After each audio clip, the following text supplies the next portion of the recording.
Madame, Monsieur, bonsoir et bienvenue à cet important rendez-vous avec la tradition et la spiritualité au cœur du secret qui sauve à l'instant. Nous vous l'avons annoncé, nous traitons ce soir de la thématique de la projection astrale. Que veut dire projection astrale? Vous vous posez de nombreuses questions. Parole à notre expert qui prendra la parole dans quelques instants.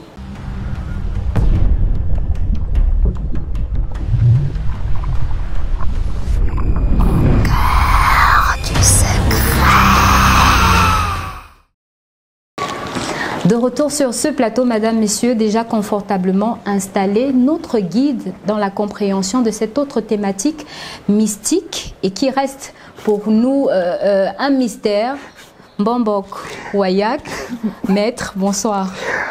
Chavato, vous m'étoquez, Chavato, vous me recevez, Marie Lavaté, comment vous allez? Très bien. Toujours contente de vous voir, surtout lorsque vous êtes dans une tenue hautement mystique, hautement spirituel et astral, je dirais. D'accord, merci beaucoup. Vous êtes à la fois rabbin, vous êtes le mystique, vous êtes cet expert en sciences occultes, cette personne qui est au contact quotidien avec des aspérités astrales, autant que physiques. Bon, autant de casquettes.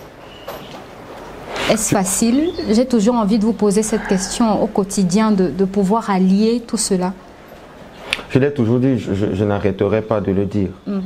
Lorsque dans une maison, une maman accouche plusieurs enfants, oui, et que sur tous les enfants qu'elle a accouchés, si elle en a accouché 5, 4 sont infirmes,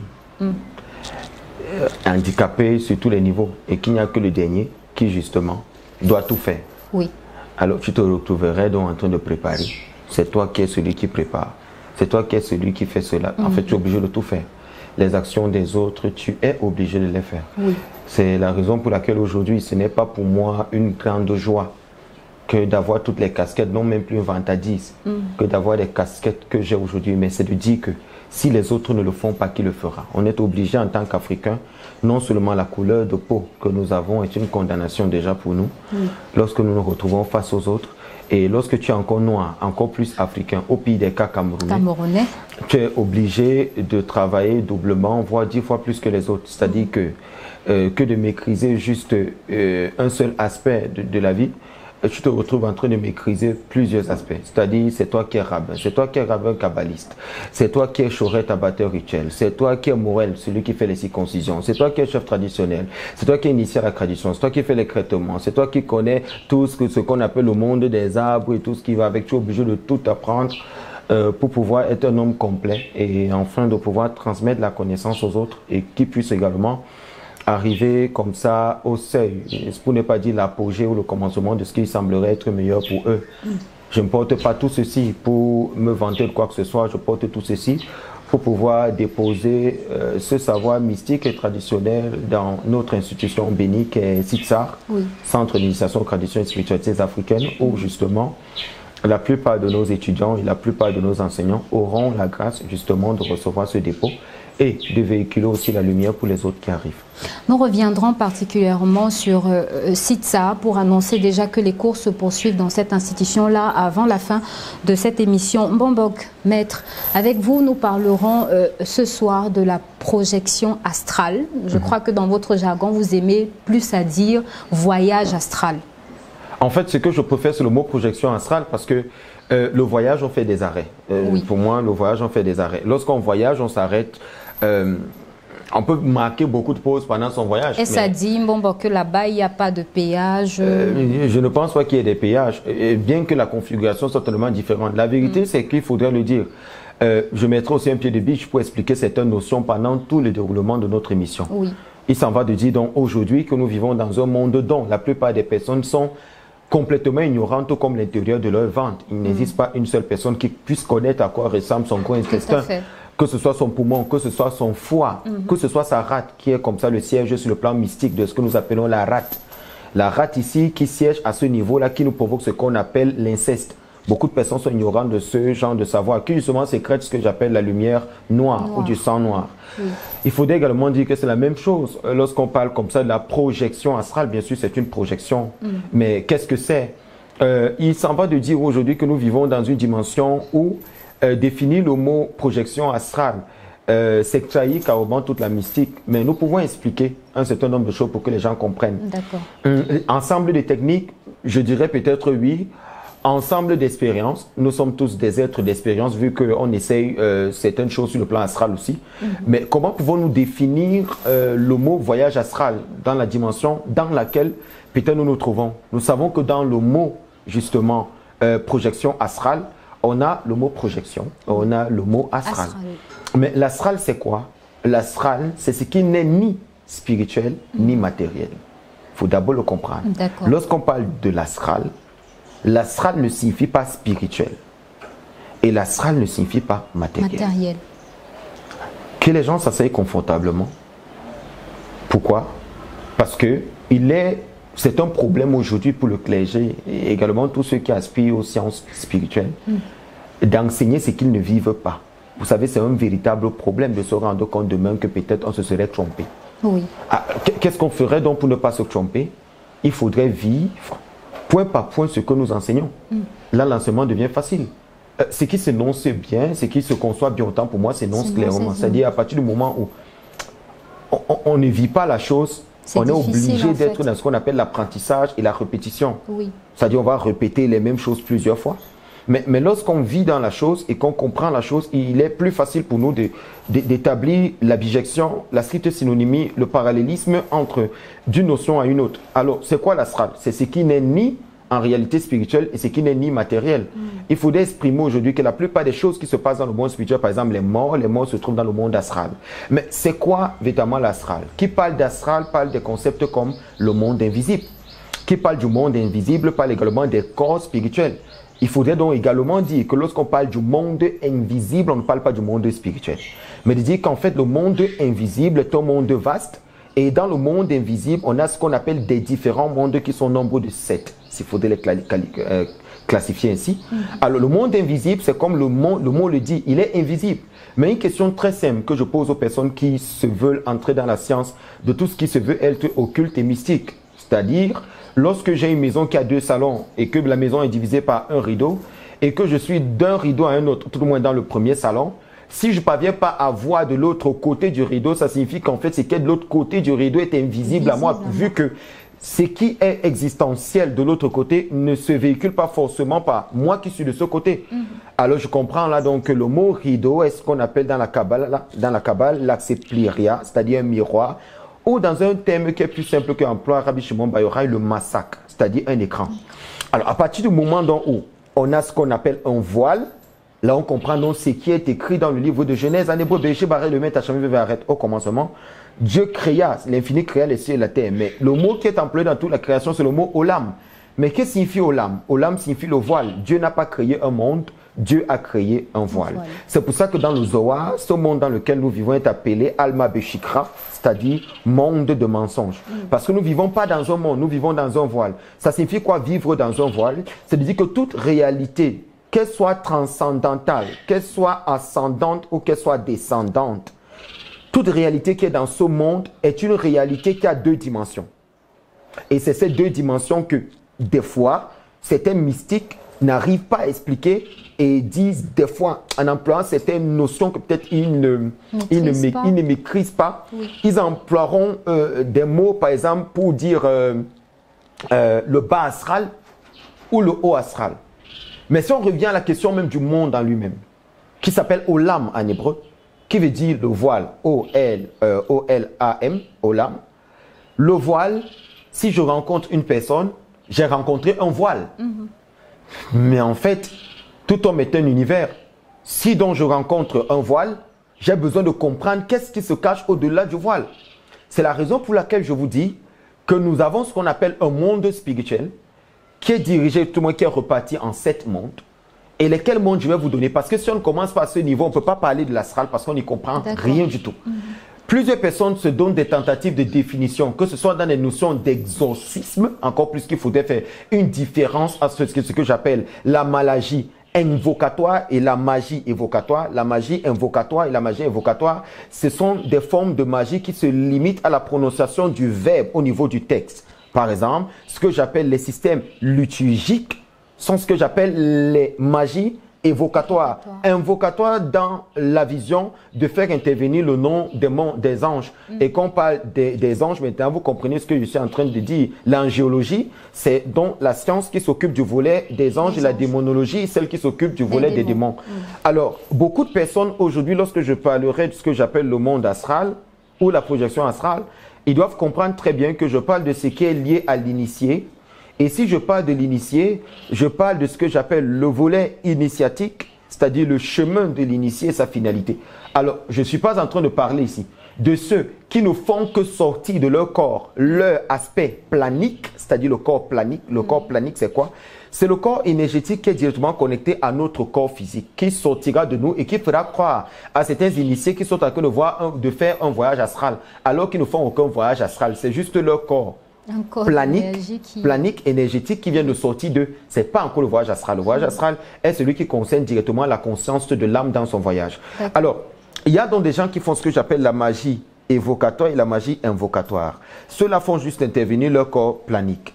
Alors, on a donc ceux qui font ce que j'appelle des rituels comme de l'exorcisme ou des rituels sur des malades et tout. Ça, c'est la magie évocatoire et invocatoire. Lorsqu'on parle déjà du voyage astral et sa connaissance, on ne parle pas des choses que tout le monde pourrait aborder. Encore plus qu'il faudrait le préciser. Que tu sois prêtre, que tu sois pasteur et que tu maîtrises les notions de délivrance ou des notions de liturgie, tu n'es pas du tout quelqu'un qui fait le voyage astral. Parce que plusieurs personnes ont eu la sensation émotionnelle de sortir d'eux et avoir des pulsions de joie au niveau de leurs lèvres. Et de penser un seul instant qu'ils seraient sortis de leur corps. Alors que ce qui est sorti de leur corps, c'est plutôt leur corps planique. C'est-à-dire que le corps énergétique qui se détache en substance et en substrat également au niveau du corps. Et ce corps-là n'a rien à voir avec l'élévation de l'âme qui se veut être un voyage conscient. La synonymie ou tout au moins la bijection entre le voyage astral et ce que nous appelons le rêve, on pourrait dire que c'est la même chose, mais juste que la seule différence à ce niveau, s'il faudrait mettre une différence, c'est que le rêve est un voyage astral inconscient et le voyage astral se veut être un rêve conscient. Oui. Alors, c'est le détachement de l'âme du corps vers les autres aspects, les autres aspects de celui-ci dont il ignore la réalité, mais qui sont plus élevés que lui et qui émettent leur énergie au niveau de leur corps éthérique. À partir du moment où la conscience de ces corps se met à sortir ou se met en manifestation, là on parle de celui qui est conscient, qui voyage consciemment et qui sait ce qu'il va faire de l'autre côté. Revenons maintenant à la dimension des mondes invisibles parce qu'il faudrait aller vite, c'est une thématique longue. Et je veux rassurer ceux qui nous écoutent que ce que nous abordons aujourd'hui comme thématique, ce n'est pas en un seul coup que je vais l'expliquer, mais ceux qui ont la grâce, comme nos étudiants d'ailleurs, qui sont à l'école initiatique, ils ont les détails de comment est-ce que ce décollage se fait. Avant d'aller plus loin et que je dois choquer les esprits, il faut déjà savoir que tous ceux qui font le voyage astral, tous ceux qui font la projection astrale ne sont pas des personnes normales, sont des sorciers et des sorcières. Bien évidemment, c'est la bonne sorcellerie. J'arrive tout à l'heure pour l'expliquer. Alors, le monde invisible, il est divisé en 7 mondes. Oui. Ces 7 mondes, je vais vous les définir, fonction par fonction. Parce qu'avoir la dimension de sa prière où on sentirait une émotion se dégager de nous, ne voudrait pas dire qu'on est sorti de l'autre côté. Parce que dans tout ce qu'il dit, il y a l'ouverture du 3e œil, le hitroubal, ce qu'on appelle la paume de pain, il y a tellement de choses qui entrent dans cette connaissance. Alors, le détachement ou l'explication de c'est quoi le monde invisible. Ne jamais confondre le monde invisible comme le monde spirituel.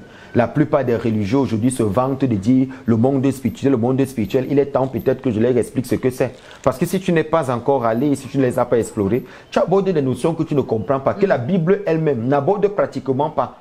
Pourquoi? Parce que ces notions sont réservées à des initiés, à des écoles initiatiques.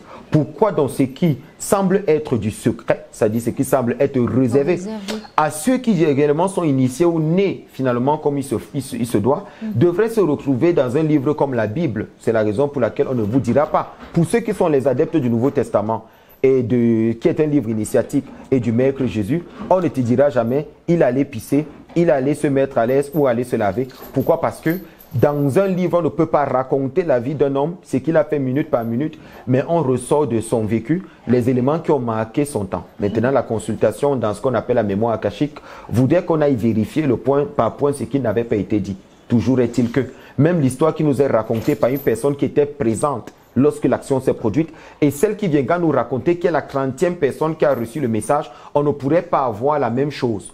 que celui qui était là au début de l'histoire. Oui. C'est la raison pour laquelle je dis, ceux qui enseignent sur ce que j'appelle la projection astrale ne devront pas être que des témoins par témoignage de ceux qui ont été les témoins par témoignage de ceux qui ont été présents, mais ils devraient être ceux qui réellement ont fait ce voyage-là et arrivent à vivre réellement ce qui s'est passé là-bas. Ensuite, ils viendront enseigner. Sinon, ils pourraient se perdre dans les notions et ne pas comprendre réellement c'est quoi l'astral. Alors, le monde invisible est divisé par 7 mondes. C'est la base de toute structure initiatique ou de toute personne qui se veut être initiée, ou toute personne qui est adepte de la spiritualité, et toute personne qui semble vraiment aimer Dieu et comprendre Dieu. Cette personne devrait écouter ce que je dis à l'instant. Oui. Le monde invisible n'est pas le monde spirituel. Le monde spirituel est une partie du monde invisible. Parce que le monde invisible a 7 parties. Alors, la première partie du monde invisible s'appelle le monde physique. Le monde physique, c'est l'ensemble constitué de matérialité qui se divise en 2 parties. On a la partie physique du monde physique, ce que j'appelle les faces des faces, et la partie invisible du monde physique, ce que j'appelle les arrières des faces. Oui. Alors, généralement, on a l'impression que lorsqu'un sorcier nous poursuit dans le monde physique, dans lequel on se trouve, c'est ce monde-ci, on a l'impression que ce qui se passe dans notre vie à l'instant dans le monde physique relève du monde astral. Là, c'est encore compréhensible, mais relève du monde spirituel. Rien à voir. Pourquoi taxer les actions qui nous arrivent dans le monde physique comme étant des actions spirituelles? Je vous donne dans la réponse. C'est parce qu'une partie du monde physique est invisible, est spirituel. Parce que le monde physique est divisé en 2.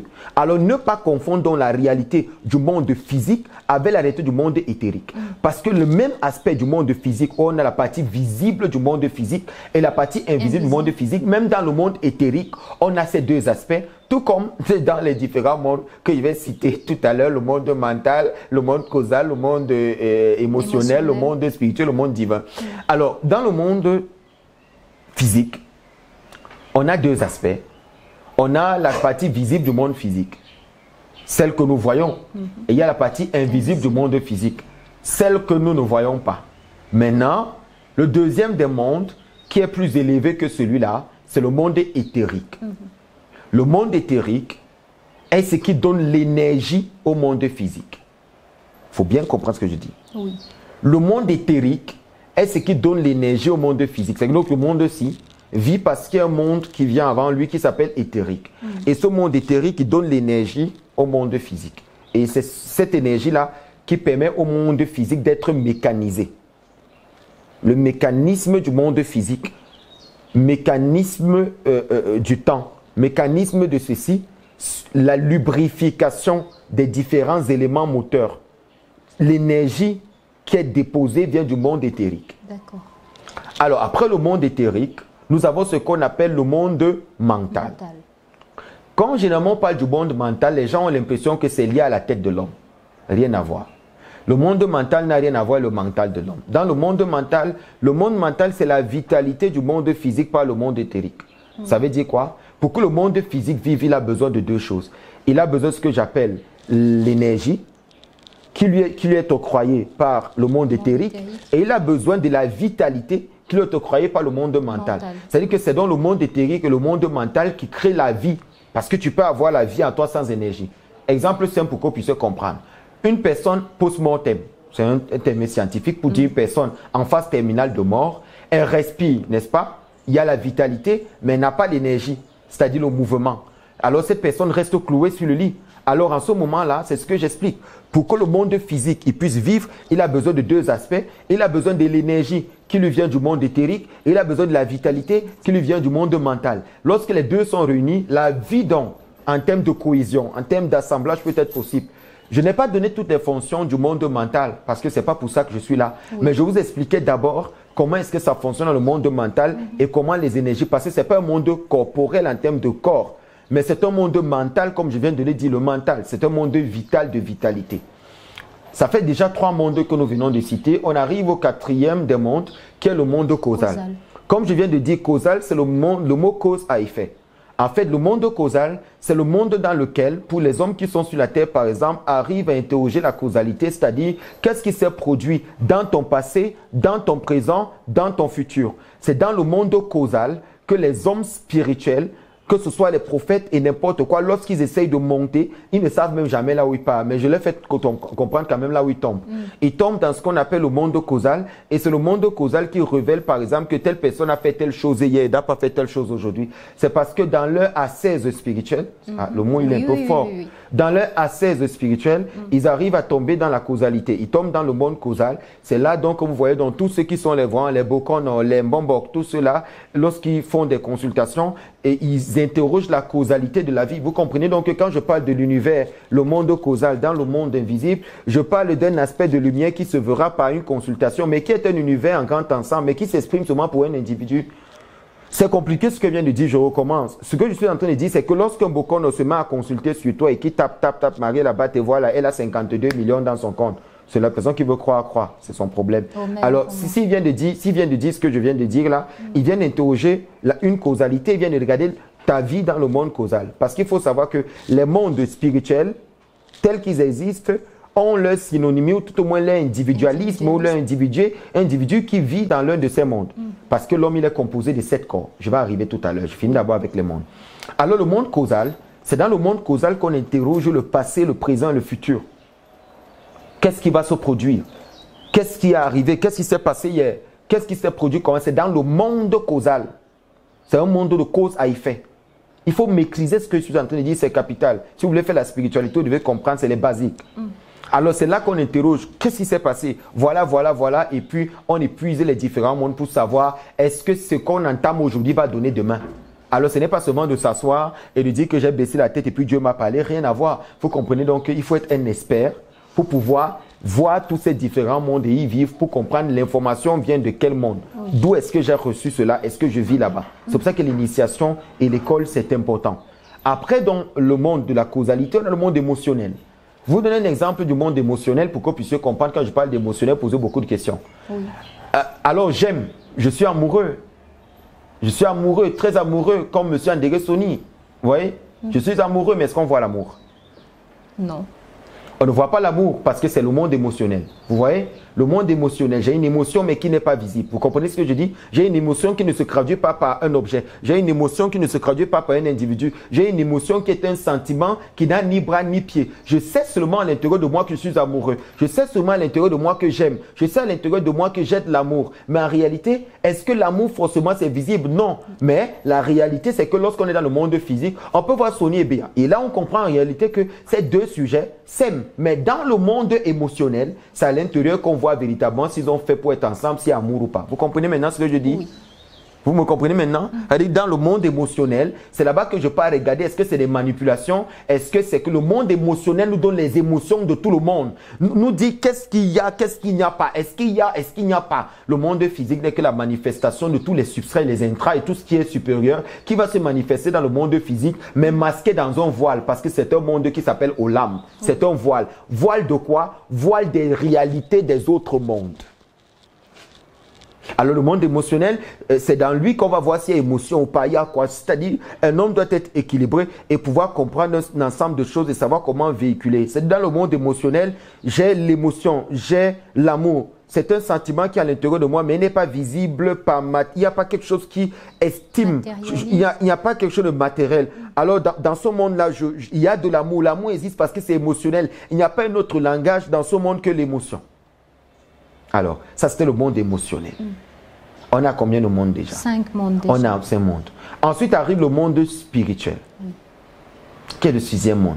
Le monde spirituel c'est quoi? Le monde spirituel c'est le monde où les dieux vivent. Ah ouais, j'ai dit Dieu. Et c'est où je vais passer un peu plus de temps.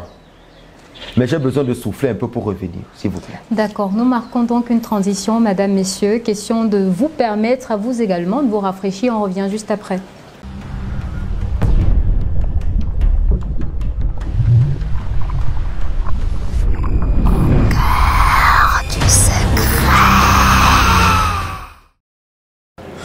De retour sur ce plateau, mesdames, messieurs, je crois que c'était vraiment important, Bombok, de prendre cette pause. Maintenant que nous allons monter un peu dans le spirituel, nous allons nous élever davantage après 5 différents mondes déjà que vous avez pris la peine de nous présenter. Maintenant, vous nous embarquez dans le monde spirituel. Oui, J'ai voulu marquer une pause pour ma propre santé spirituelle. C'est important. On va parler de ce qu'on appelle le monde spirituel. D'emblée, tout à l'heure, je disais que c'est le monde des dieux. Oui. J'ai marqué une pause parce qu'il va falloir que je m'arrête bien. Et je vais aborder cette question de Dieu. Nous sommes au 6e monde. Et ce 6e monde est ce qu'on appelle le monde spirituel. C'est le monde dans lequel les dieux vivent. Oui. C'est le monde dans lequel les divinités vivent. Si vous comprenez ce que je viens de parler quand je parle de Dieu, vous allez vous remettre en question sur la plupart de vos religions. Déjà, il faudrait qu'on en arrive parce que c'est là le sujet épineux. Alors dans ce monde, les hommes ne vivent pas. Les dieux y vivent. Les dieux, parce qu'il y a énormément de divinités. Il y a énormément de divinités. Et c'est dans ce monde justement que les divinités de la création, toutes les divinités siègent. Après ce monde-là, vient un monde qu'on appelle le monde divin. Dans le monde divin, c'est là-bas que l'infini vit. L'infini, celui qui n'a pas un autre nom que l'infini. Ce qu'on appelle le cycle, le profond, celui qui est véritablement le En Ot Milevado. En dehors de lui, il n'y en a point d'autre. Celui qu'on appelle le Ein Sof. Il ne partage pas sa place avec quelqu'un qui est venu mourir. Il ne partage sa place avec personne parce qu'il est trop élevé. Le seul niveau à l'intérieur de nous qui puisse se connecter à lui, c'est celui que je vais citer tout à l'heure lorsque je vais citer les différents corps. Oui. Alors, vous devez comprendre que dans le monde spirituel, tous ceux qui vivent dans le monde spirituel sont les dieux. Et là, je reviens à la tradition négro-africaine, que la plupart des Africains ont oublié aujourd'hui, mais dont les religions sont venues remplacer par autre chose. En leur parlant de ce qu'ils ne connaissent même pas, en leur parlant des choses qui n'ont pas de sens, en leur faisant comprendre que ce qu'ils adoraient, lorsqu'ils devaient faire l'agriculture par exemple, ils savaient que non, l'agriculture, c'est qu'il y a une divinité de l'agriculture à laquelle on donnait des sacrifices, et qu'on est venu leur dire que rien de tout ça n'existe, alors que en réalité, tout ce qu'ils avaient comme connaissance, c'est l'infini dans le monde divin qui a créé cela dans le monde spirituel pour aider les différents autres mondes ainsi que le monde physique à vivre. Par exemple, aujourd'hui, pourquoi vous doutez donc de ce que je dis? Plus que, je prends un exemple simple. Oui, maman. Une maman va s'énerver tout à l'heure et stopper la pluie. Si réellement, la pluie, c'est Dieu qui envoie la pluie, n'est-ce pas? Est-ce qu'une personne normale, moi je peux me lever maintenant, je prends mon balai de chef, je dis, moi, mam, la pluie s'arrête à l'instant. Vous l'avez vu plusieurs fois ici, n'est-ce pas? Alors, je vous pose la question simple. Si c'est Dieu qui a envoyé la pluie, Dieu le créateur, qui a envoyé la pluie à l'instant, pourquoi moi, homme vendu au péché, fauteur, moi j'arrête la pluie? C'est la preuve que je ne suis pas en train de traiter avec Dieu dans l'infini. Je suis en train de traiter avec les divinités du monde spirituel. Et laquelle divinité? La divinité de la pluie. Et cette divinité de la pluie, c'est à elle que je m'agresse, c'est à elle que je demande qu'elle arrête. Puisque c'est une divinité à laquelle moi je peux avoir accès en tant qu'initié, je peux demander, c'est pour ça que vous voyez, des fois dans certains deuils, les chefs se lèvent, ils disent qu'il ne doit pas pleuvoir ici parce qu'il y a deuil. Et la pluie ne vient pas, mais il pleut dans le village voisin. Vous voulez dire quoi? Donc Dieu a peur des chefs traditionnels au point de mouiller les autres de l'autre village. On fait un peu imposant, rien un peu. Au point de mouiller les autres de l'autre village et de sauver ceux-ci parce qu'il va enterrer leur mort. On n'en a que foutre de ton mort. C'est pour que vous puissiez comprendre qu'il y a des actions, quand ça se produit, même la religion ne peut pas répondre. Lorsqu'on leur poserait des questions comme celle-là, que comment se fait-il que nous tous on sait Dieu, Dieu qui est en haut, une grand-mère se fâche, elle fait pleuvoir la pluie commence là maintenant parce qu'elle s'est énervée. Est-ce que vous savez que lorsqu'on finit un rituel spirituel, on a besoin qu'il pleuve après pour attester que le rituel a marché? Est-ce que vous savez que c'est un rituel d'initiation qu'on fait ou c'est un travail spirituel que je fais pour certaines personnes, s'il ne pleut pas après le travail n'a pas marché? C'est la pluie qui atteste que le travail a été accepté par les entités supérieures. Alors ce que je dis encore, que les gens fassent très attention. Dieu c'est le chef de l'État. Il n'a pas besoin de venir gougronner un Colbison. Il a un ministre des travaux et des marchés publics, comme il les appelle, qui va déléguer jusqu'à arriver à la petite structure qui va venir arranger la route. C'est ce qu'on appelle un dirigeant du monde. C'est ça qu'on appelle maître du monde ou le grand architecte. Pourquoi?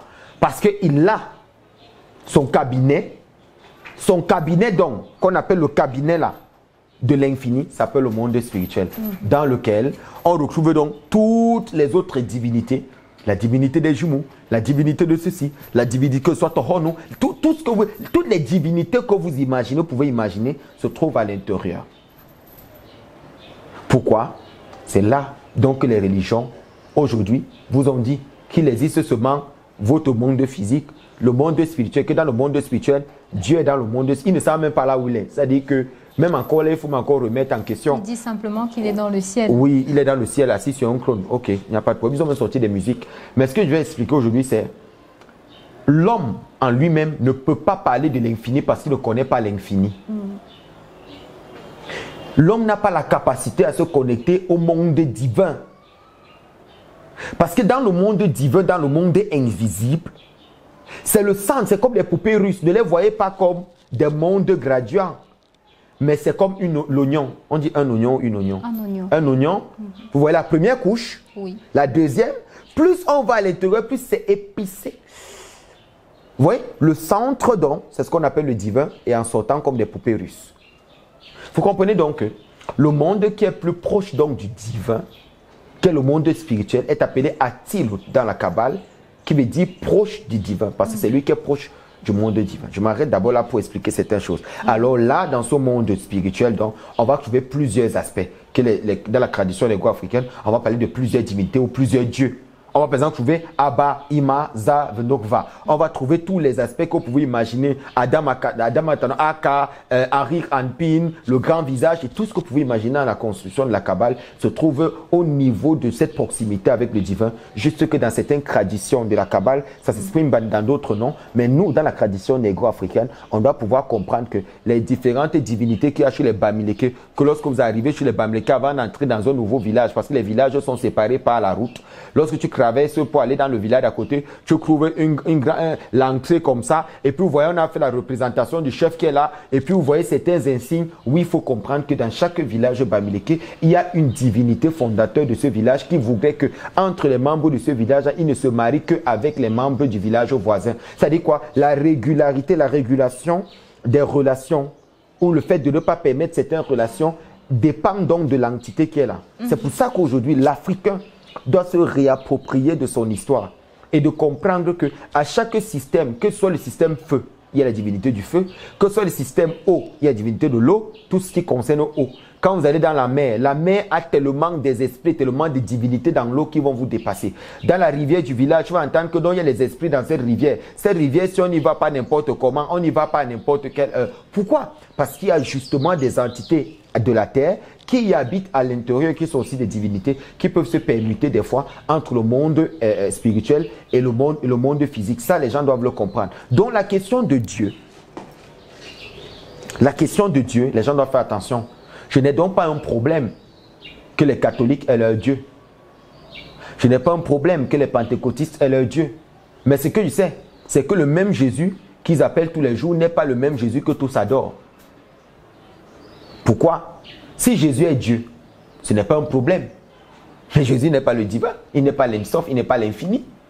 Puisqu'il a dit, Père, entre tes mains, je remets mon esprit. De quel Père tu parles? Ça prouve encore une dimension réduite de Jésus qui reconnaît qu'il y a quelqu'un qui est supérieur à lui. Et cette personne qui est supérieure à lui, c'est donc lui qu'on appelle Dieu le Père ou l'infini, là où personne ne peut arriver, l'infini lumière. C'est-à-dire quoi? La lumière elle-même, c'est elle. Nous, tous les autres, que Jésus disait qu'il est Dieu, ça doit déranger personne. Vous comprenez maintenant ce que je dis? Oui. Que Jésus disait qu'il est Dieu, qu'il disait qu'il est ceci. Tu es Dieu, mais tu n'es pas le seul Dieu. Les Bamileke ont leur Dieu, les Bassa ont leur Dieu. Chacun adore ce qu'il veut. Vous comprenez un peu ce que je veux dire? Alors c'est le monde des dieux. Alors quelque chose va vous choquer. Tous ces 6 mondes que je viens de citer avant le 7e monde, tous ces mondes sont des mondes éphémères. Le seul qui est un monde éternel, c'est le monde divin.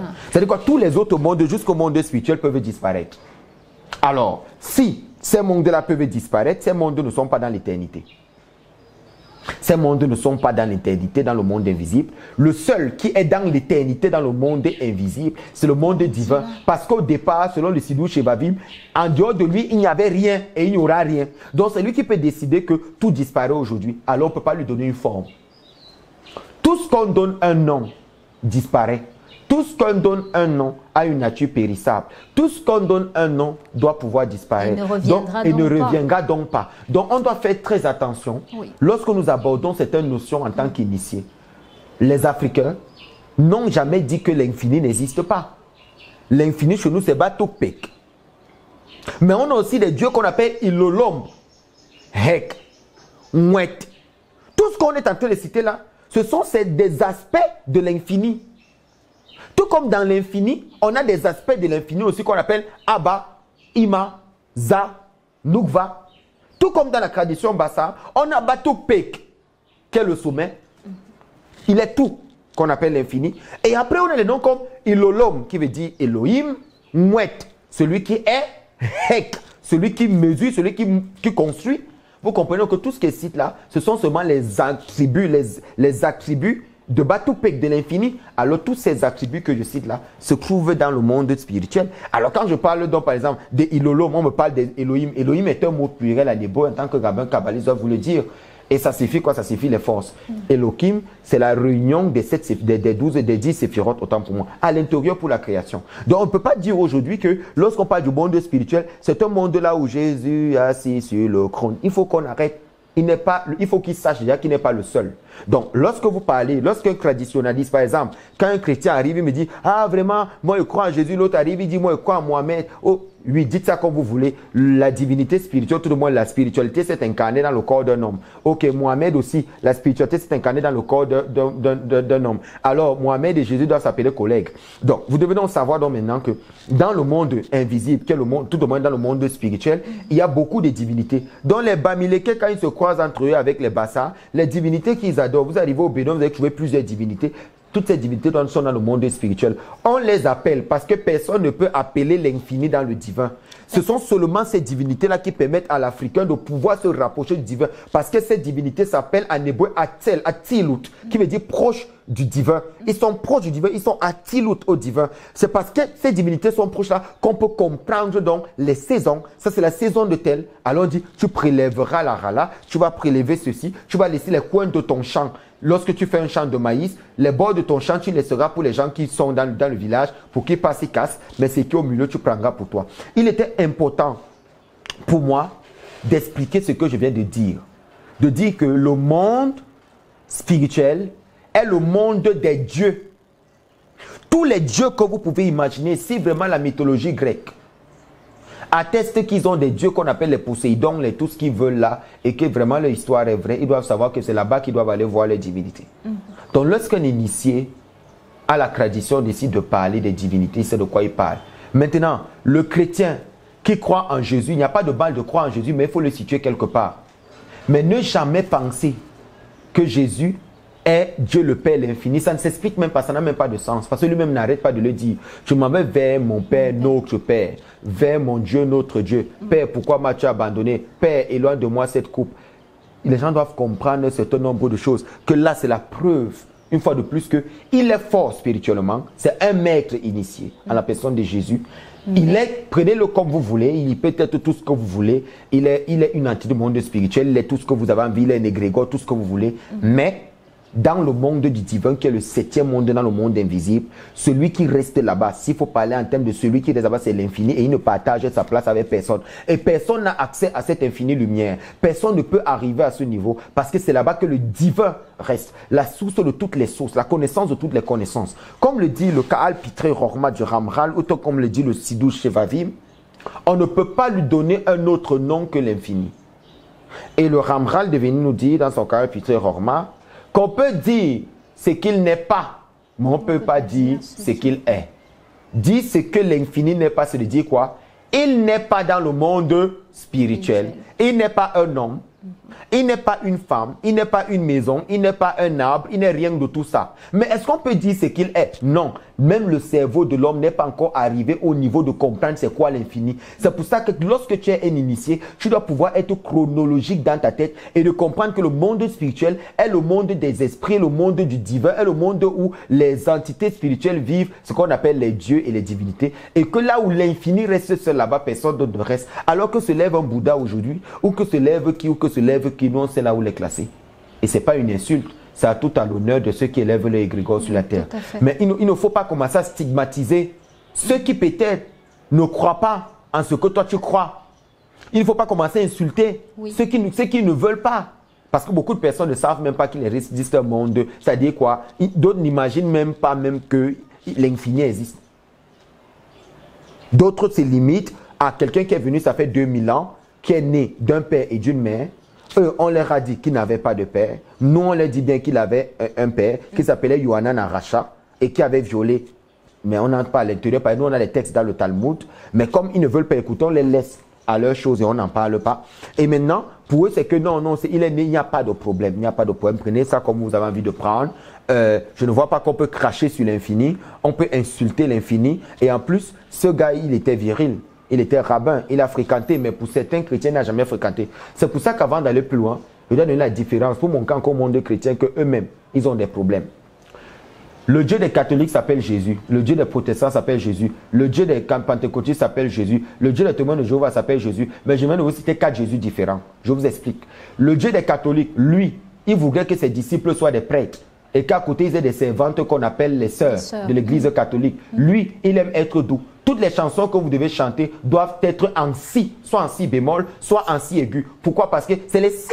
Oui, il aime tout ce qui est doux comme musique, tout ce qui monte très haut, tout ce qui nous élève de façon spirituelle. Il aime ça. Il aime la chorale, il aime l'opéra, il aime la liturgie. Il aime qu'on revienne l'année prochaine à la même date, on va retrouver la même liturgie que le prêtre doit donner. Ça, c'est le Jésus qui les a instaurés, ça. Il aime que lorsqu'on entre avec le Saint-Sacrement, que les gens tombent parce que c'est le Dieu soleil. Eux-mêmes ne savent pas que c'est la représentation du Dieu soleil, mais on ne va pas entrer à l'intérieur. Bon, il a tout des artefacts et tout ce qu'il a prévu, c'est lui, il s'appelle Jésus, c'est le Dieu des catholiques, je le leur concède.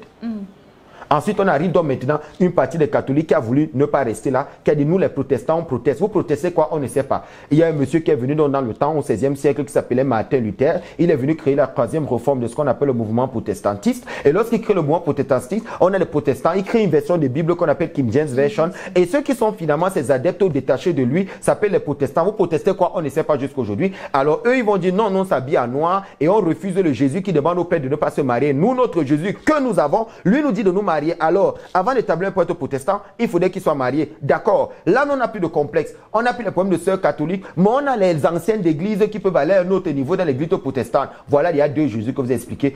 2 maîtres qui donnent 2 enseignements différents à un peuple qui semblerait être uni. Lui, il est bien venu diviser. Au point aujourd'hui, on a l'église catholique romaine, l'église catholique orthodoxe. Okay. Et même des charismatiques. Ouais, je vais vous expliquer que d'abord, même au sein de l'église catholique, il y a plus de 30 branches. L'église catholique seule, romaine, je suis d'accord. Il y a plus de 30 branches à l'intérieur. Et il faudrait qu'on se pose des questions. Qu'est-ce que ces gens veulent faire avec notre foi? Ok. Alors, je vous épargne de l'Opus Dei, qui est une forme de cercle initiatique des prêtres qui ressemblerait un peu à la femme. Je m'en fous, j'avance. Alors, viennent les protestants. Vous protestez quoi? On ne sait pas. Nous, non, Jésus nous a dit que nous, on doit se marier. On n'est pas d'accord avec ce que les catholiques disent. Ce n'est plus Jésus qui leur a dit ça. Mais regardez comment les gars s'entretuent. Nous qui avons l'esprit critique, on les observe. Chez nous, quand j'étais protestant, les Bassa, l'Oxango, que la mère s'élève le dimanche, qu'elle part à l'église là. Avec toute son adoration. Oui, après avoir fui les codes Maria de l'église catholique, elle vient tomber à l'intérieur. Tu fais quoi?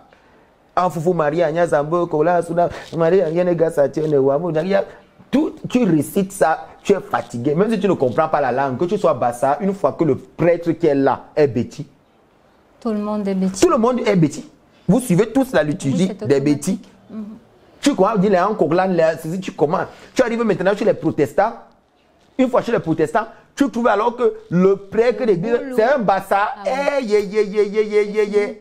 C'est fini. C'est le bassa que tu vas entendre même dans sa façon. Vous voyez un peu qu'on a dans des Jésus qui ont des tendances linguistiques. C'est difficile de trouver un prêtre bamileke. Bon. C'est difficile de trouver un prêtre bamileke. Bon, on va avancer. Catholique bamileke, c'est un peu rare. Mais il y en a, c'est rare. Il va laisser les crânes comment?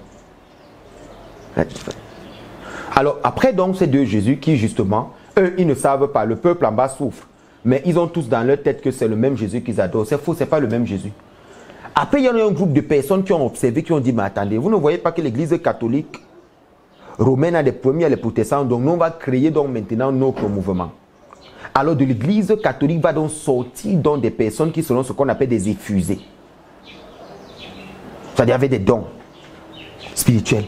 Et ils vont comment avoir des manifestations selon Actes des Apôtres, chapitre 2. On était tous dans la chambre haute. Et puis, ce sont donc le groupe de l'église catholique des effusés là qui vont accompagner les prêtres pendant certaines délivrances. Ce sont les enfants qu'on dit qu'ils ont les yeux. C'est un rebelle dont vont nous quitter, aller rejoindre notre mouvement qu'on appelle les pentecôtistes. Les pentecôtistes, lorsque Jésus, l'autre Jésus lui les apparaît, le troisième Jésus, lorsque le troisième Jésus les apparaît, il a dit, écoutez, tout ce qui se fait dans l'église catholique là, moi je ne suis pas dedans. Vous d'abord, à partir d'aujourd'hui, comme ça que vous parlez, vous ne parlez même plus langue normale. Tout ce que vous devez parler, c'est Reba, Shaka, Yoko, Yaka. Voilà. C'est ça que moi j'entends. C'est plus clair dans ma tête. Et l'autre final, les Reba, Shaka, Yoko, Rababababababa. Il n'est pas dit que c'est faux. J'explique ce que Jésus leur a dit. Alors, lorsque vous avez fini avec les Reba, maintenant, vous, je vous autorise à prendre des femmes pour épouses.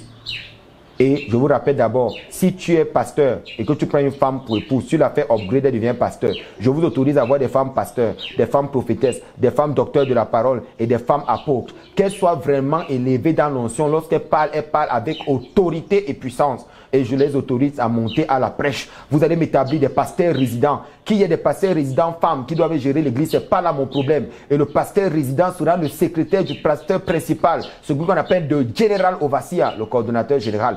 On va vous établir toutes ces histoires. Et je vous ordonne que toutes vos servantes, tous ceux qui seront au protocole le jour du culte, doivent tous être habillés avec des tenues serrées. Que les filles du protocole soient sur des talons aiguilles et qu'on les voit tellement bien cirées au point que la prêche ne soit pas concentrée sur le pasteur, mais seulement sur ces gens du protocole. Alors vous allez nous faire quelque chose, après vous nous faites des croisades évangéliques. Voilà donc le troisième Jésus. Je vous épargne des mouvements évangélistes et autres. J'arrive donc maintenant au quatrième qui est donc apparu lorsque personne ne s'attendait. Et il nous a bien eu celui-là. Lorsqu'il arrive, il tombe dans un mouvement d'un monsieur qui a ramené ça de loin, les témoins de Jéhovah. Lorsque lui il arrive, il dit, tout ce que vous racontez là, que je suis mort à la croix, vous mentez, je suis mort comme ça. Toutes les autres églises se disent, mais attends, le quatrième Jésus vient dire que lui il est mort pendu à l'arbre. Toi tu racontes quoi? Il dit qu'allez lire Deutéronome 21, Deutéronome 12, verset 21. Vous allez comprendre ce qu'il dit là-bas. Moi, maudit soit celui qui va mourir pendu à l'arbre. Son corps ne devra pas passer la nuit. Je vous dis que moi, vous tous là, vous mentez. Je suis mort à l'arbre. Et tu sais quoi, mademoiselle Marie Abaté? C'est vrai. Donc, tous les autres non maintenant, ils savent qu'il est mort comme ça. Et s'il te plaît, chaque Jésus a pris sa position. Exigence, celui des catholiques, il doit être blanc, cheveux chaulés, mince, la main sur le cœur, la doigt de cigarette comme ça. S'il n'a pas ça, les canons ne passent pas. Alors que celui dont on utilise la photo aujourd'hui, qui est dans toutes les maisons de tous les catholiques du monde et tous les chrétiens, c'était le fils d'un pape romain qui s'appelait César de Borgia. César de Borgia, c'est lui dont on a pris la photo et qu'on a mise dans tout, et tout le monde dans les téléphones fond d'écran. Jésus, tout le fond d'écran. C'est ok, je suis dans un quartier catholique, donc j'explique. Ok, bon, maintenant on avance. Quand les témoins de Jéhovah arrivent, c'est la consternation totale. Il a dit d'abord, vous allez vous appeler les frères. Moi, j'ai été témoin de Jéhovah. J'ai été prophète dans les églises pentecôtistes. Donc avant que les gens ne viennent parler, j'ai été servant de messe à l'église catholique. J'ai été loxango chez les protestants. Donc si c'est qu'il faille qu'on évolue, on doit expliquer les choses pour que les gens comprennent. Question donc simple. Là, je vais résoudre le débat. Hein. Tout ce qu'elle dit là, ce n'est pas pour critiquer. Oui. Je faisais ce qu'on appelle, je présentais les faits. Celui des témoins de Jéhovah, c'est lui qui est très fort. Il leur a dit, mariez-vous entre vous. Ne chantez jamais l'hymne national du pays. Même les factures, même tout ce qui concerne l'État, la sortie de là. Ce sont les choses du monde. J'étais témoin de Jéhovah. Si quelqu'un est malade, même aller même à l'hôpital, tant que c'est la personne, il faut d'abord insister longuement jusqu'à ce que la personne, il y a des gens qui ont rendu l'âme. Parce qu'on ne peut pas faire certaines choses à l'hôpital parce que, est-ce que vous imaginez ce que la religion est capable de faire? Au final donc, qu'est-ce qu'on est à tout nous foutre? Je vous ai présenté 4 personnages, mais je veux rassurer tous les chrétiens, vous n'adorez pas tous le même Jésus. La preuve, vous adorez des divinités qui sont dans le monde spirituel, qui portent juste des noms différents. Vous avez juste donné les mêmes noms, mais il y a une force qui travaille en bas.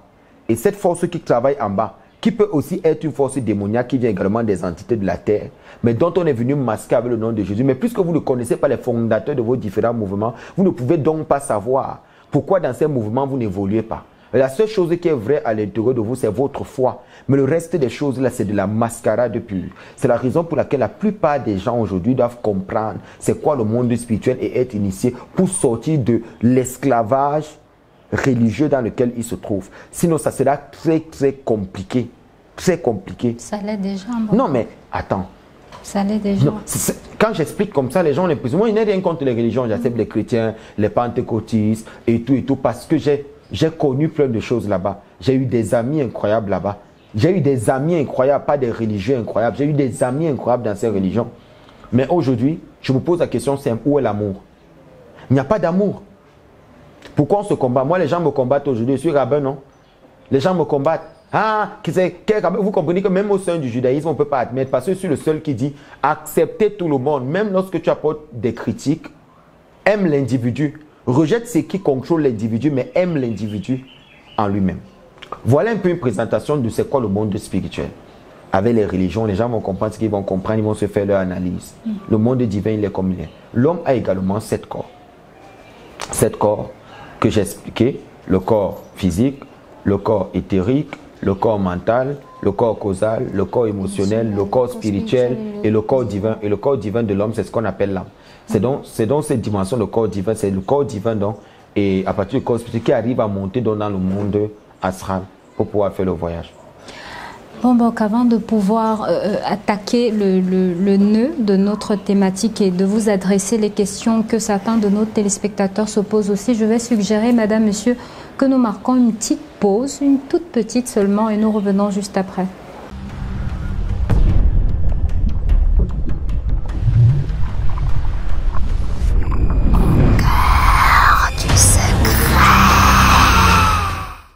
De retour sur ce plateau, mesdames, messieurs, bon, après une introduction aussi lourde que celle-là, parce que j'imagine bien que les consciences auront de la peine à pouvoir digérer toutes ces informations, il faudra regarder à maintes reprises la vidéo afin de comprendre et de se faire une idée définitive d'où est-ce qu'on est également et où on va surtout, parce que ça c'est important. On aimerait savoir, en rentrant maintenant dans ce qu'on appelle réellement la projection astrale, comment est-ce qu'on y va? Qu'est-ce qu'on va y faire au juste? Premièrement, on se projette, certes, oui, mais comment est-ce que la projection se fait et pourquoi on se projette en réalité? Je vous promets que c'est une promesse que je vous fais. Oui. Je vous fais cette promesse.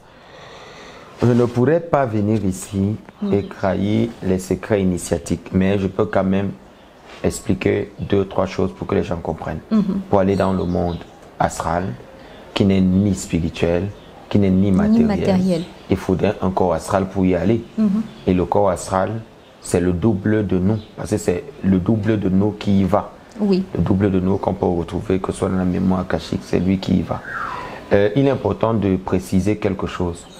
Le voyage astral ou la projection astrale est similaire au sommeil.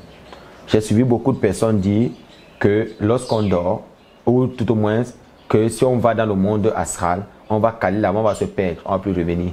Beaucoup de personnes ont peur de mourir. Beaucoup de personnes estiment que s'ils font le voyage astral, ils vont aller se perdre en Golmendora là-bas, ils ne vont plus pouvoir revenir. Et donc que même pendant qu'ils y vont, si on fait du bruit, ils ne reviennent plus. Si on joue le mbolé, ils ne vont plus revenir. Donc si on joue la musique là-bas, et que quelqu'un ne se concentre, dès qu'on joue le mbolé seulement, c'est fini. La personne ne revient plus. Ce n'est que le son de Happy de Foulane qu'il va garder là-bas jusqu'à ce que c'est fini pour lui. C'est important, c'est une dédicace, c'est mon petit, il fallait que je fasse une dédicace. Donc, il faudrait dire que tout ça, c'est faux. Et je vois beaucoup de personnes qui viennent sur Internet, voulaient expliquer des choses sur le voyage astral. Je vous ai dit tout à l'heure que c'est même pas comme ça que ça se passe.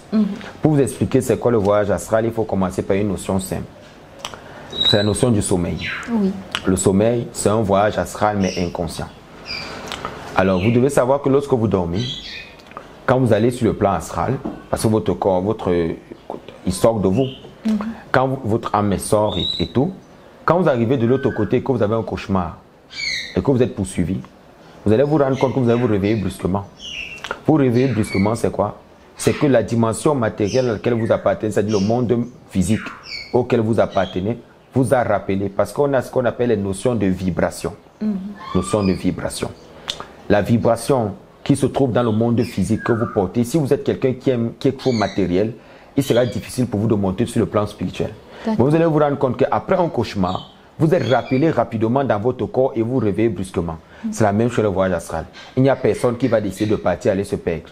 Une fois que la densité de ton corps spirituel n'arrive plus à supporter de l'autre côté et que ta matérialité domine la densité spirituelle, tu es rappelé rapidement dans ton corps et tu reprends à zéro. C'est-à-dire que tu fasses 150 000 tentatives, 3 000 tentatives, 6 000 tentatives, toujours est-il que tu es rappelé comme ça dans ton corps au moment où tu échoues, au moment où tu deviens être trop matériel que spirituel. Après avoir dit ça, il faudrait expliquer un certain nombre de choses. Le voyage astral, c'est l'une des choses les plus compliquées. Et toutes les conneries de techniques qui sont données sur Internet, je les appelle conneries et techniques, ne sont rien d'autre que des sorties de corps planiques et non les sorties du corps véritable. Non, c'est juste les sorties du corps planique.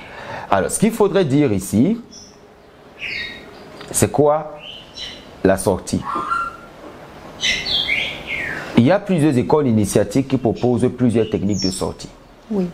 Par exemple, je prends un exemple qui me fait toujours rire chaque fois qu'on me parle de ça, que j'ai suivi même quelqu'un dit, tu te couches sur le lit, tu finis de te doucher, tu laisses calme, tes pieds ne doivent pas se toucher, et pendant que tu es là, tu essaies d'avoir ce qu'on appelle un idéal, un point focal, tu penses à ceci, et une fois que tu penses, tu vas sortir de ton corps. Je vais vous dire ici que ce sont des conneries.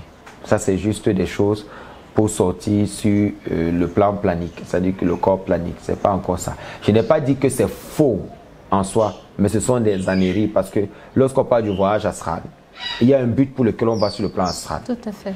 Le but pour lequel on va sur le plan astral est simple. On va sauver une âme en détresse ou on va explorer la mémoire akashique, c'est-à-dire qu'on va explorer les archives akashiques.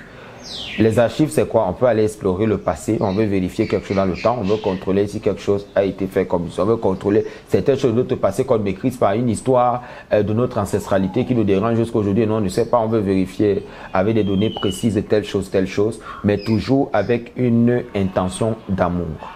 Toujours avec une intention d'amour. Parce que si on n'a pas une intention d'amour, pendant qu'on est en train de faire toutes ces expériences-là, on va s'auto-détruire. C'est pour ça qu'il y a des gens qui font le voyage astral, ils reviennent étant paralysés. Si vous voyez quelqu'un revenir étant paralysé, ou quelqu'un qui revient étant mort, ou quelqu'un qui revient, il est dans un coma, il ne sort plus, c'est-à-dire que ce qu'il allait faire dans le plan astral, c'est aller détruire les autres. Et quand tes intentions sont des pulsions d'ego, quand tu arrives de l'autre côté, tu es foudroyé directement parce qu'on a là-bas ce qu'on appelle les maîtres ascensionnés. Les maîtres ascensionnés des gardiens de seuil, qui ne t'autoriseront pas à entrer. C'est un peu comme ici, il y a des gens, s'ils ne sont pas intimes à ma personne, ils ne peuvent pas venir vers moi. Ils vont rester devant la porte. Dans le monde astral, il y a des quartiers que vous ne pouvez pas visiter si vous n'avez pas un certain niveau. Alors, le niveau ultime, c'est la purification ultime. Et alors, ceux qui sont de l'autre côté, quand vous allez dans le plan astral, vous allez remarquer qu'ils ont une lumière sur leur tête, un peu comme un feu. Ce feu qu'ils ont sur leur tête, c'est parce qu'ils ont passé la dernière étape de la purification ultime. Ce sont seulement les seuls qui ont accès à tous les plans du monde astral. Ceux-là, c'est la purification ultime, c'est ce que nous appelons la mort. Il n'y a que celui donc qui a connu la mort qui peut véritablement explorer tous les plans du monde astral. Maintenant, celui qui n'a pas connu la mort est considéré comme étant un visiteur. Parce que lorsqu'il arrive, la densité énergétique est vue par ceux qui ont atteint la dernière purification. Et ils savent que ça, c'est un visiteur. Si ce visiteur, j'ai failli dire cette visiteur. Si ce visiteur veut violer certains plans et faire ce qui est négatif de l'autre côté, il se fait automatiquement frapper et sanctionné par les maîtres ascensionnés. Maintenant, il faut aussi préciser qu'il ne faut jamais faire le voyage astral seul. Il faut toujours avoir un maître à côté de toi qui te permet de sortir et d'entrer parce que on ne va jamais d'abord sur le plan astral seul.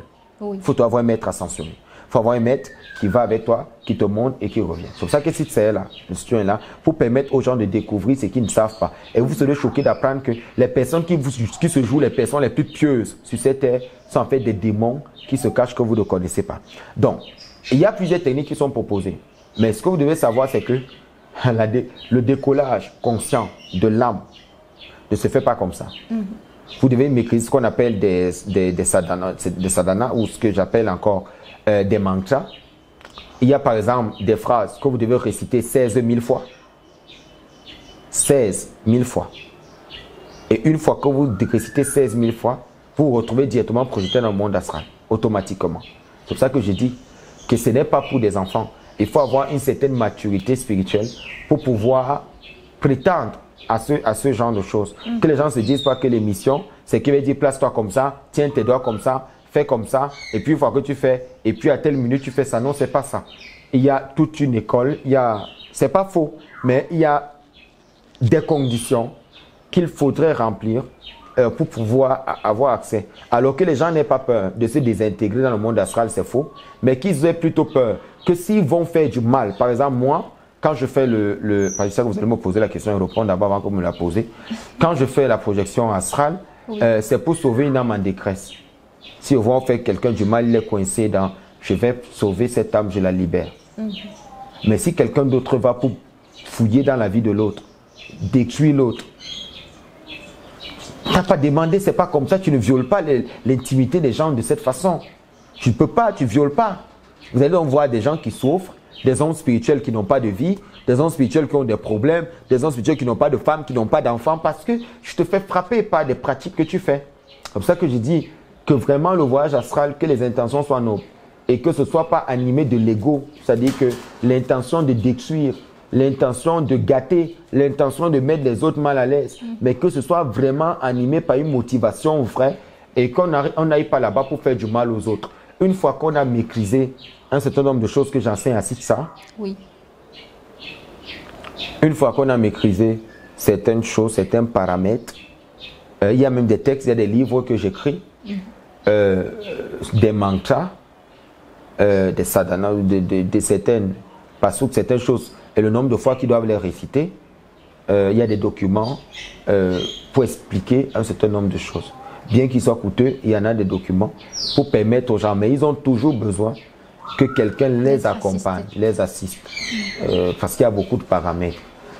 Et une fois que tu commences à le faire, les sorciers le font très bien, parce que lorsque tu sors sur le plan astral, il y a la deuxième étape que les gens ne savent pas. Tu ne peux pas naviguer sur le plan astral avec ton corps physique. Aussi loin que tu vas aller sur le plan astral, tu dois te trouver ce qu'on appelle un module ou un véhicule. Et c'est ce qu'on appelle le modus operandi. C'est-à-dire que tu dois maintenant trouver un véhicule. Et le véhicule, c'est quoi? C'est une représentation sur le plan astral. Soit d'un animal, soit de quelque chose qui te permet d'aller plus vite. Donc il faut savoir donc que ce n'est pas seulement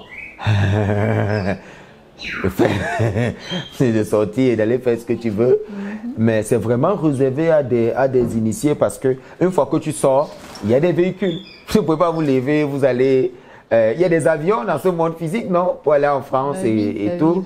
Il faut donc savoir que là-bas, il y a le deuxième volet, les gens doivent savoir le volet du module, comment les choses vont se faire, quel est le véhicule que je vais prendre pour pouvoir partir. Il y en a beaucoup. Quand vous voyez un sorcier entrer dans un hibou, dans un chat et tout, mais vous pouvez faire la même chose.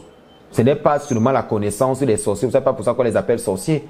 C'est vrai qu'eux, ils le font pour faire le mal, mais sachez que vous aussi, vous pouvez. Moi, je me rappelle, il y a des choses que je n'aime pas dire. Moi, mon arrière-grand-père était capable de disparaître, de se cacher dans une pierre.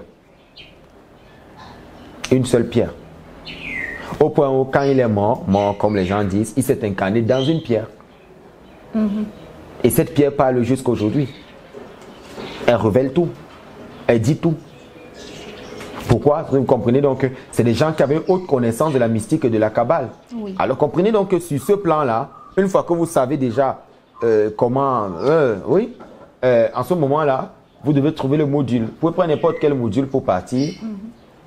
N'importe lequel. C'est ce qu'on a demandé à Adam de nommer les animaux. Les gens n'ont pas compris. On lui présente les différents modules du plan astral sur lesquels il peut s'en aller. Satan lui-même, le serpent, Satan... celui qu'on appelle la Yud, il chevauchait le Narash, qui était avant comme un chameau. Il était sur ce serpent pour aller. Le serpent avant ne rampait pas. C'est quand il est maudit qu'il rampe. Mais il avait des pattes. Et maintenant, l'ange de la mort le chevauchait.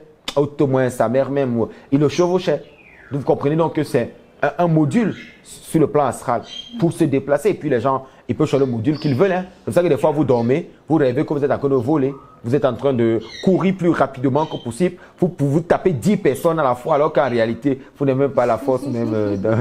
Pourquoi ça se passe comme ça? C'est parce que sur le plan astral, vous êtes quelqu'un d'autre. Alors vous êtes une autre représentation sur le plan astral et vous êtes un autre esprit sur le plan astral. Mais justement, à quel moment est-ce que la projection astrale peut s'opérer? Est-ce qu'en journée, on peut le faire ou c'est uniquement dans la nuit? Bien sûr. Et surtout, pour les initiés de Sitsa, je donne, il y a certains quartiers dans le monde astral et certaines techniques pour les visiter, mais c'est selon les 4 phases de la Lune. C'est-à-dire quoi? Premier quartier de la lune, pleine lune. Deuxième quartier de la lune, nouvelle lune. Et là, il y a des techniques. Bon, maintenant, en journée, quelqu'un peut s'essayer. Il peut faire les techniques qui sont proposées par des écoles, le calme, qu'il n'y ait pas de bruit, tout ce qu'ils veulent, parce qu'honnêtement, c'est un travail de concentration. Hein. Mais c'est beaucoup plus un travail du moins intérieur. C'est-à-dire qu'au-delà de la concentration, il faut réussir à aligner ces différents chakras, ces différents corps d'énergie. C'est beaucoup de choses qu'il faille connaître pour pouvoir... Il faut être quelqu'un d'équilibré. C'est pour ça que vous ne pouvez pas être quelqu'un qui voyage. Quelqu'un qui voyage sur le plan astral ne s'ignore pas. Lorsqu'on le voit, on sait. Parce qu'il y a des qualités qui sont sur toi, qui sont normales, un peu comme la joie. La simplicité, ce sont des qualités qui prouvent que quelqu'un va sur le plan astral. Parce que quand tu arrives là-bas, tu comprends que l'homme n'est rien du tout. Ah ouais, tu comprends que l'homme n'est rien. Et c'est justement parce que tu sors de ton corps que tu as la capacité de savoir les signes qui vont déterminer ta mort. C'est pour ça qu'un initié, la mort ne le surprend pas. Un initié, il sait quand il va mourir, il y a 3 signes qu'un initié reçoit avant sa mort et il réunit les gens de sa maison, il les donne le dernier témoignage avant de partir. Mais tant que le premier signe n'est pas apparu, il va encore vivre longtemps. Peut-être ce sera la dernière question pour sortir définitivement de cette thématique avant de nous retrouver. Je pense avoir tout répondu. Oui. On a eu toutes les clés, on a tous les rouages possibles pour nous aider à nous projeter au plan astral. Mais quels sont les inconvénients? Bon, qu'est-ce que vous ne nous dites pas? Qu'est-ce qui se présente comme risque pour nous dans cet exercice? C'est intelligente. Je pensais que vous allez me laisser sortir de cette émission. Non, pas du tout. Cette question. Pas du tout. Les inconvénients, je donnerai un exemple plus tôt. J'avais été contacté par une dame pour aller intervenir pour un prêtre exorciste qui était allé faire une délivrance, entrer en contact avec l'âme du papa de cette famille qui était mort sans laisser le testament. Oui. Et le monsieur avait beaucoup de biens. Alors ce prêtre-là, il est venu faire le voyage astral et il est mort sur place. On m'a appelé ici, Foula. On m'a appelé, je suis venu, j'ai trouvé. Et puis les gens disaient, il dormait, il fallait le sauver. J'ai dit non, on ne peut pas le sauver, il a été tué. Il a été tué. Maintenant, le chemin emprunté, c'est pas là. Le chemin, c'est pas là le problème. Mais c'est de dire, comme je l'ai dit tout à l'heure, lorsque tu décides et que tu as les techniques du voyage astral, tu le fais pour ton fun, d'explorer, tu le fais parce que tu veux fouiller la vie des uns et des autres, tu le fais parce que tu veux faire du mal à quelqu'un, tu veux injecter quelque chose dans la vie de quelqu'un pour détruire la personne, parce que de l'autre côté, tu as comme tu l'as dit, des véhicules. Si tu as des véhicules pour te déplacer, tu as des armes aussi. Le monde spirituel est très vaste, le monde astral. Le monde astral, je vous l'ai dit. Donc, qu'est-ce que tu veux faire? Il y a donc des jeunes qui vont se lancer à des choses. Pour ça, je dis, c'est une pratique noble qui est réservée à des maîtres. Tu n'es pas quelqu'un qui connaît, ne t'engage pas. Parce que là-bas, tu peux te faire frapper. Parce que quand ta dimension te rappellera, tu constateras seulement qu'il y a un manque. Il y a des gens qui viennent d'étant paralysés. Il y a des gens qui... Parce que l'intention, tu n'es pas allé avec une intention d'amour. Tu ne vas pas sauver. Tu vas contrôler les vies des gens. Tu vas faire du mal aux gens. Tu as des mauvaises intentions. Tu veux bloquer les autres. Tu n'as pas une intention noble. Tu as animé de mauvaises intentions et là, le monde astral, il a des règles. Et là, tu te fais frapper, foudroyer, paralysé, malade. Il y a des gens qui reviennent étant très malades, ils finissent leur vie malade. Moi, je connais des gens que vous estimez souffrir dans des villages et la maladie a commencé plus de 20 ans, vous ne savez jamais. Non, ça a commencé comme ça, non. Un matin, quand je suis tombé malade, cette femme est malade depuis, on a fait tout, elle ne guérit pas, ou cet homme est malade depuis, on a tout fait, il ne guérit pas. Il faut savoir qu'il allait sur le plan astral pour aller faire du mal. Et pour ça, il y a des gens qui y vont et qui réussissent à fuir rapidement, c'est-à-dire se ramener dans leur matérialité, mais qui perdent des cheveux. Il y a des gens, et des cheveux physiques, il y a des gens qui y vont et qui vont faire des choses, réussir à s'échapper avant que le soleil ne se lève et tout, mais quand ils repartent, on les attend. Ils vont peut-être aller visiter un autre quartier, mais les maîtres ascensionnés et les gardiens de seuil sont là. Ils sont là justement pour remettre l'équilibre. C'est pour ça que vous voyez, je vais vous dire autre chose, c'est déplorable ce que je vais dire, mais comprenez-le comme ça. Lorsque tu as un père sorcier ou une mère sorcière, c'est un problème pour toi. Parce que chaque fois qu'ils iront sur le plan astral, ils ont la légitimité de te faire du mal. Vous avez compris maintenant? Voilà. C'est là le problème parce que eux, c'est votre sang. Donc, je dis toujours qu'un inconnu ne te fait pas du mal. Si un sorcier attaque ta vie, c'est que c'est quelqu'un de ta maison qui a ouvert la porte pour qu'il attaque. Ce n'est que ton propre sang qui peut te livrer entre les mains de quelqu'un qui n'est pas justement de ton sang. Donc, il y a donc des parents qui, justement, quand ils vont là-bas, ils font des choses. C'est pour ça que les enfants se plaignent tous les jours. Que vraiment, pourquoi le parent là n'est pas frappé? Il sera frappé comment? C'est ton propre sang. Il arrive là-bas, c'est légitime, ce sont ses enfants. Il fait ce qu'il a envie de faire et tout. Mais il y a un temps pour toute chose. Parce que lorsque la lumière divine en a marre d'un certain nombre de choses, lorsqu'elle frappe, il n'y a pas de retour et il n'y a pas de pardon. Merci beaucoup Mbombo pour toutes ces informations. Madame, messieurs, vous êtes aguerris. Vous savez quels sont les préalables pour pouvoir opérer cette projection astrale. Mais n'oubliez pas, tout se passe de façon pratique à Sitsa. Il ne s'agit pas tout simplement à travers notre page de collecter certaines informations et d'aller les mettre en pratique enfermées dans votre chambre comme nombre de personnes le font à travers d'autres pages YouTube qui diffusent un certain nombre d'informations. Mais nous prenons la qualité déjà, le suivi spirituel, il est de mise et nous ne nous agitons pas, Mbombok, avec les informations que nous diffusons à travers notre page. Et pour cela, nous signalons que les inscriptions se poursuivent toujours si vous voulez intégrer cette prestigieuse école qui forme aux traditions et spiritualités africaines. J'ai nommé Sitsa. Les adresses s'affichent au bas de l'écran. Quel que soit le pays dans lequel vous vous trouvez, c'est possible. Et je profite déjà pour signaler à ceux du Togo que nous avons une représentation là-bas. Il suffit de contacter Monsieur Adjaouno au Tessa dont le numéro s'affiche au bas de l'écran aussi pour rentrer en contact avec nous et pouvoir vous inscrire du côté du Togo à Sitsa. C'est sur ce donc nous refermons cette édition spéciale sur la projection astrale. Nous revenons très prochainement pour un tout nouveau numéro. D'ici à là, portez-vous bien, likez, commentez, partagez et surtout ne retenez pas l'information pour vous car vous pouvez sauver des vies.